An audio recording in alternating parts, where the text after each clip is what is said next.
Bismillahirrahmanirrahim. Munazza Khan. Subject Database Management System. Let's start next lecture. Lecture number 6. Class, before going to the next lecture, let's discuss the previous lecture. Previous lecture को थोड़ा सा हम discuss कर लेंगे कि previous lecture में हमने database की क्या लॉजिक्स पढ़ी थी और क्या टेक्निक्स पढ़ी थी. उसके लिए let's have a look on the book. Book में हम चेक कर लेंगे.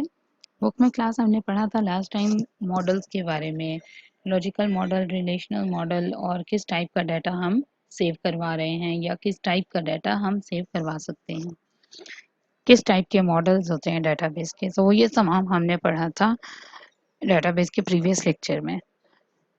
आज के लेक्चर में हम एंटिटी रिलेशनशिप मॉडल को स्टार्ट करेंगे.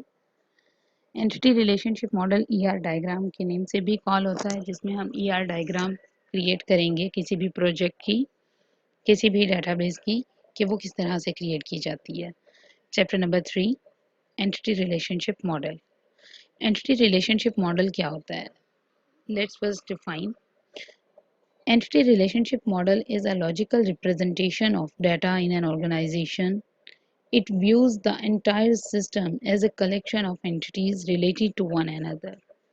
It is used to describe the elements of a system and their relationship. It was introduced by Petrosian in 1976. Graphical and logical representation है डाटा और ऑर्गेनाइजेशन की, जिसमें हम डाटा का फ्लो शो करते हैं कि डाटा किस फ्लो में या किस मूवमेंट में मूव हो रहा है. It also views the entire system as a collection of entities related to one another, कि एक एंटिटी का दूसरी एंटिटी के साथ रिलेशनशिप क्या है, ये तमाम रिलेशनशिप को चेक किया जाता है. उसके बाद है advantages of ER model. ER model की क्या एडवांटेजेस हैं, ईआर मॉडल क्यों इंट्रोड्यूस करवाया गया. ईआर मॉडल, सबसे पहले मैं आपको इसकी बेसिक एडवांटेजेस फ़ायदा बता देती हूँ. जैसे आप इससे पहले फ़्लो चार्ट आपने पढ़ा होगा. फ़्लो चार्ट क्या होता था कि वो हम डाटा की, अपनी जो भी हमारा डाटा था उसका एक फ़्लो शो करते हैं डायग्राम के थ्रू, ग्राफिकल के थ्रू, और उस फ़्लो चार्ट को देखते हुए हम अपने कोड, अपने प्रोग्राम को कोड की तरफ ले जाते हैं. सेम ईआर मॉडल भी हमारे पास कुछ इस तरह से है कि उसमें हम एंटिटी रिलेशनशिप मॉडल क्रिएट करते हैं और उसके बाद वो हम उसका डाटा इजीली वहाँ पे कैप्चर कर लेते हैं डेटाबेस में कि किस फॉर्म में उस डाटा को एक एंटिटी से दूसरी एंटिटी में रिलेशनशिप क्रिएट करवाना है. कंसेप्चुअल सिंप्लिसिटी, इजीली वो अंडरस्टैंडेबल होता है, तमाम एंटिटीज़ का क्या रिलेशनशिप है इजीली हम उसको क्रिएट करवा सकते हैं, ये तमाम चीज़ें. विजुअल रिप्रेजेंटेशन मतलब वेरी फर्स्ट व्यू आपको अंडरस्टैंड हो जाएगा कि ये डेटाबेस किस फॉर्म में स्टार्ट हो रही है और किस फॉर्म में हम इसको यूज़ कर सकते हैं या किस टाइप का इसमें डाटा हमने स्टोर किया है. Effective communication tool. The database designer can use ER model to get different views of data as seen by programmers, managers, and end users. ER model works as an effective communication tool to integrate these views. Database designer ER model क्यों use करता है? Because ये different programmers, managers and end users के through communication के use होता है. अब database, जैसे कि आप पहले 3 लेवल आर्किटेक्चर्स में पढ़ चुके हैं, उसमें डिफरेंट टाइप ऑफ यूज़र्स होंगे.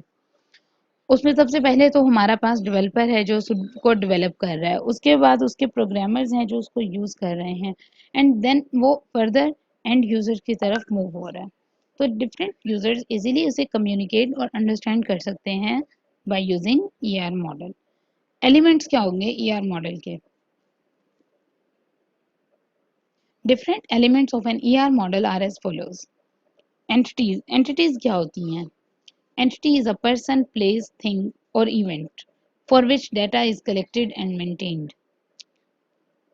एंटिटी कोई भी पर्सन हो सकता है, कोई प्लेस हो सकती है, कोई भी इवेंट हो सकता है जिसके अबाउट हम अपना डाटा कलेक्ट कर रहे हैं, या जिस इवेंट या जिस ऑब्जेक्ट पे हम अपनी प्रोग्रामिंग या कोडिंग कर रहे हैं उसको हम एक एंटिटी कॉल करते हैं. अब एंटिटीज में वो कह रहा है, for example a library system में contain data about different entities. Books हैं, मेंबर्स हैं. अब एक लाइब्रेरी में देखें, बुक्स का भी डाटा है, बुक एक सेपरेट एंटिटी है जबकि मेंबर उसका सेपरेट एंटिटी है. कॉलेज सिस्टम में include entities student, teacher, class and many others. इसके अलावा कई एंटिटीज हो सकती हैं. Student itself is entity, teacher, class, program itself is a entity. So different type of entities and some examples of entities are यहाँ पे आप देख लें person, place, object, event, concept. ये तमाम हमारे पास क्या हो सकती हैं, डिफरेंट टाइप ऑफ एंटिटीज हो सकती हैं. जब आपको एंटिटीज क्लियर होंगी तो आप ईआर मॉडल में इजीली उसको क्रिएट कर सकेंगे. उसके बाद क्लास आ जाए entity type.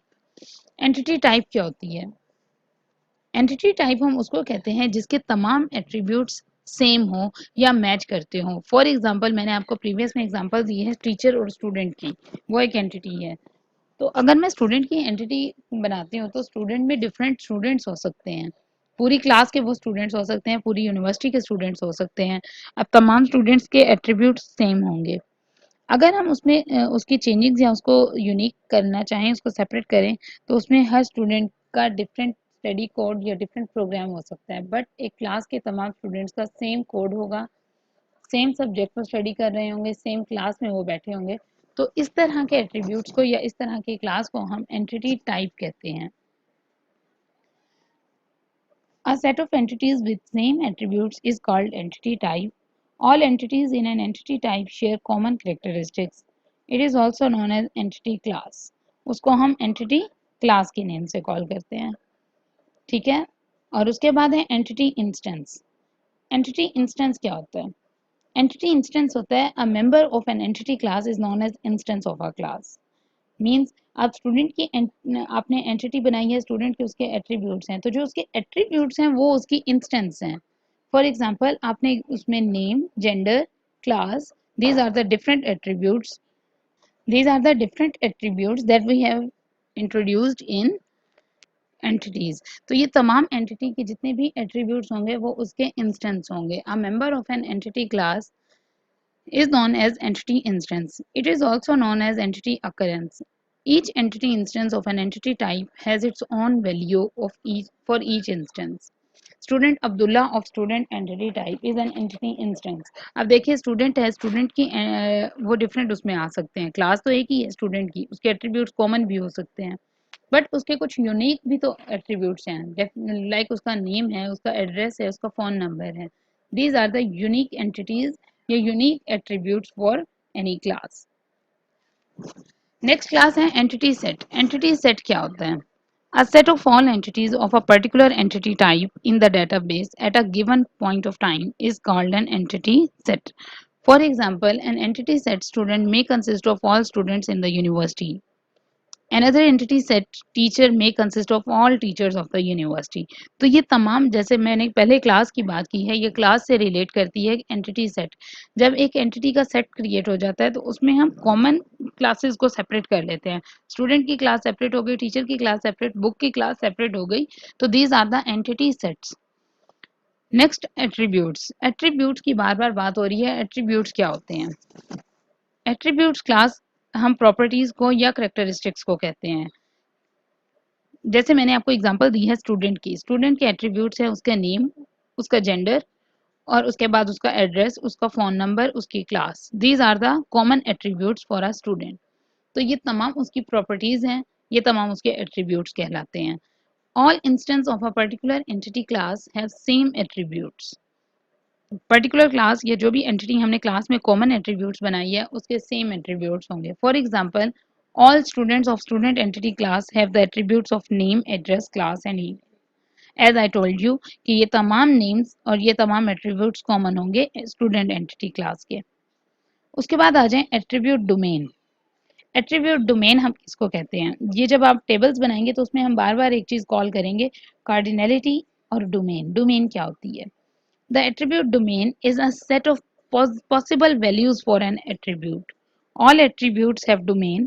The domains may consist of range of values or some discrete values. 0 to 4. Similarly, the domain for gender attribute can be either male or female. उसके attributes मतलब हम उसके देखते हैं कितनी common values हो सकती हैं.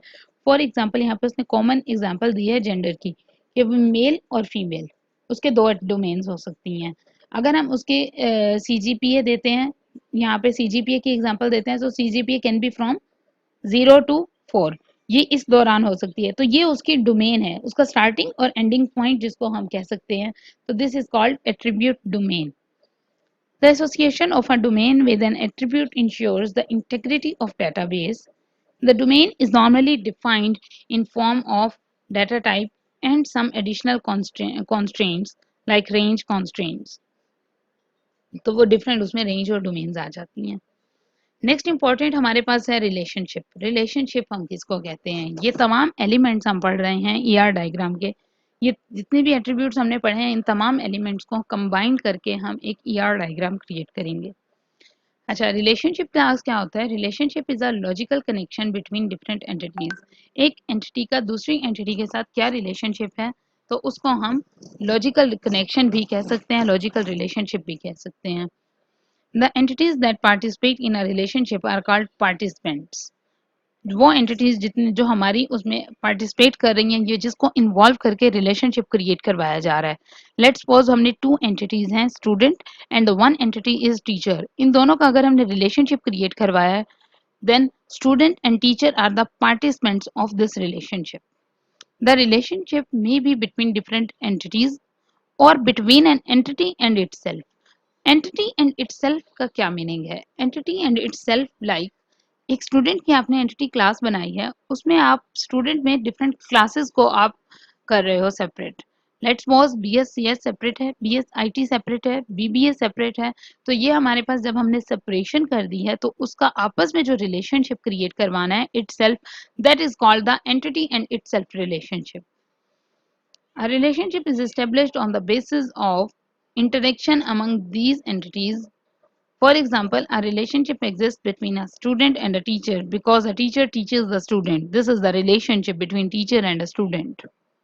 A relationship is called total if all entities of that entity set may be a participant in the relationship. A relationship is called partial if some of the entities of that entity may be participant in the relationship. ये total और partial में क्या difference है? Total का meaning ये है कि एक एंटिटी दूसरी एंटिटी पे टोटल इजीली उसका रिलेशनशिप क्रिएट हो रहा है, और कुछ एंटिटीज ऐसी हैं जिसका कॉमन एट्रीब्यूट्स जस्ट उसको रिलेशनशिप क्रिएट करवा रहे हैं, जबकि उसके यूनिक एट्रीब्यूट्स उसके साथ रिलेशनशिप क्रिएट नहीं करवा रहे। By using some attributes and by using some entities अगर हम कोई रिलेशनशिप क्रिएट करवा रहे हैं तो उस तरह के रिलेशनशिप को हम पार्शियल रिलेशनशिप कह सकते हैं। Let's come to the ER diagram. ER diagram की तरफ आ जाएं। ER diagram is a graphical representation of ER model using a set of standard symbols. Different symbols used in the ER diagram are as follows. ये देखिए different symbols आपके पास show होंगे, जैसा कि आप फ्लो चार्ट में भी सिंबल्स यूज करते थे, ER डायग्राम में भी हम सिंबल्स यूज करेंगे। सिंपल रेक्टेंगल है हमारे पास, स्ट्रॉन्ग एंटिटी को शो करेगा। Strong entity means full depend on the other. जैसे स्टूडेंट है वो एक स्ट्रॉन्ग एंटिटी है। वीक एंटिटी, ये मैं आपको नेक्स्ट टॉपिक में जाके बताऊंगी कि ये वीक एंटिटी और एसोसिएटिव एंटिटी इन दोनों का रिलेशनशिप क्या होता है, या इसमें इनहेरिटेंस क्या कहाँ पे अकर करती है। Weak entity, associative entity, simple attributes, multi valued attributes, derived attributes, then simple relationship, identifying relationship. ये देखिए यूनरी रिलेशनशिप, यूनरी रिलेशनशिप मतलब सिंगल। बाइनरी रिलेशनशिप दो एंटिटीज का रिलेशनशिप है। और उसके बाद है टर्नरी रिलेशनशिप, थ्री एंटिटीज का रिलेशनशिप है, जो कि यहाँ पे आप शो देख सकते हैं कि यहाँ पे ये शो हो रहा है। अच्छा क्लास, उसके बाद ये हमारे पास है रिलेशनशिप कार्डिनलिटीज। ये बहुत इंपॉर्टेंट है आप लोगों के लिए अंडरस्टैंड करना। यहाँ पे ये आपको शो कर रहा है रिलेशनशिप वन और one, one to many, three to many और अदर्स। मैंडेटरी वन, ये अगर दो लाइंस आपके पास शो हो रही हैं तो इट मींस उसका रिलेशनशिप मस्ट क्रिएट करता है किसी एक वे में। That entity must be relate to the other entity. उसके बाद आप आ जाएं दूसरी ऑप्शन में, सेकंड में देखिए यहाँ आपको एक लाइन और ये एक एरो सा शो हो रहा है। यहाँ पे वो कह रहा है मैंडेटरी मैनी, मतलब वो मैनी का रिलेशनशिप शो कर सकता है। स्टूडेंट रिलेशनशिप टू मैनी मतलब टीचर। अब एक स्टूडेंट है और टीचर, कई टीचर्स हैं, एक स्टूडेंट का कई टीचर्स के साथ रिलेशनशिप हो सकता है ना। जैसे उसके 6 सब्जेक्ट्स हैं तो 6 टीचर्स के साथ उसका रिलेशनशिप है, तो that is called mandatory many. Mandatory मतलब कोई एक स्टूडेंट होना लाजमी है जिसका रिलेशनशिप मैनी टीचर्स के साथ होगा। उसके बाद है ऑप्शनल वन। ऑप्शनल वन में आपको ये सर्कल और ये लाइन शो होगी। उसमें ज़रूरी नहीं है कि उसका रिलेशनशिप क्रिएट हो। अगर क्रिएट हो तब भी वो हो सकता है, अगर नहीं क्रिएट हो तो तब भी कोई मसला नहीं है, because it is optional one, but it is only one, not many. And then is the other optional many. एक एंटिटी का दूसरी एंटिटी के साथ, मैनी एंटिटीज के साथ रिलेशनशिप हो सकता है। This is called the relationship cardinalities. अब ये कार्डिनलिटी का वर्ड यूज हुआ है, यहाँ पे मैं कार्डिनलिटी डिफाइन कर दूं आपको। कार्डिनलिटी क्लास होती है जब हम अपने रिलेशनशिप जैसे क्रिएट कर रहे हैं एक एंटिटी का दूसरी एंटिटीज के साथ, तो वो उसको हम काउंट करते हैं उसकी पावर के साथ कि कितनी एंटिटीज के साथ उसका रिलेशनशिप है। That is called cardinality. Types of attributes. अब ये देखिए, ये जैसे कि आपको पहले उसमें शो करवाया गया था डायग्राम में कि types of attribute, simple, associative and different, उसका क्या मीनिंग है। क्लास सिंपल एट्रीब्यूट, देखिए सबसे पहले सिंपल क्या होता है। An attribute that cannot be subdivided into smaller component is known as simple attribute. एक एट्रीब्यूट जो कि फर्दर स्मॉलर कंपोनेंट में डिवाइड नहीं हो सकता उसको हम सिंपल एट्रीब्यूट कहते हैं। फॉर एग्जांपल जेंडर और person. A person can have only one gender and one date of birth. It cannot be one or other. So इस तरह से ये हमारे पास सिंपल एट्रीब्यूट है। उसके बाद है ये सिंपल एट्रीब्यूट, देखें आप सिंपल ओवल शेप में शो करवाया है। नेक्स्ट हमारे पास है composite attribute. An attribute that can be divided into smaller components is called composite attributes. जिसको हम सब डिवाइड कर सकते हैं तो उसको हम कंपोजिट एट्रीब्यूट कहते हैं। कंपोजिट एट्रीब्यूट्स देखें यहाँ पे आपको एड्रेस शो की गई है एग्जांपल। जस्ट एड्रेस एक सिंपल एंटिटी नहीं हो सकती, बिकॉज एड्रेस में फर्दर उसकी हम सब डिवाइड कर सकते हैं। कौन सी स्ट्रीट में है, कौन सी सिटी में है, कौन से कंट्री में है, या इस तरह के डिफरेंट हमारे पास क्वेश्चन अराइज हो सकते हैं। तो ये हमारे पास क्या हो जाती हैं, कंपोजिट एट्रीब्यूट्स हो जाती हैं। उसके बाद है single valued attribute. Single valued attributes जैसे मैंने आपको बताया कि वो जेंडर या किसी भी पर्सन की डेट ऑफ बर्थ एक ही हो सकती है, उसको भी हम सिंगल वैल्यू कहते हैं। उसके बाद आ जाती है multi valued attributes. Multi valued attributes होती है हमारे पास वो एट्रीब्यूट जिसकी एक से ज्यादा मल्टी वैल्यूज हों।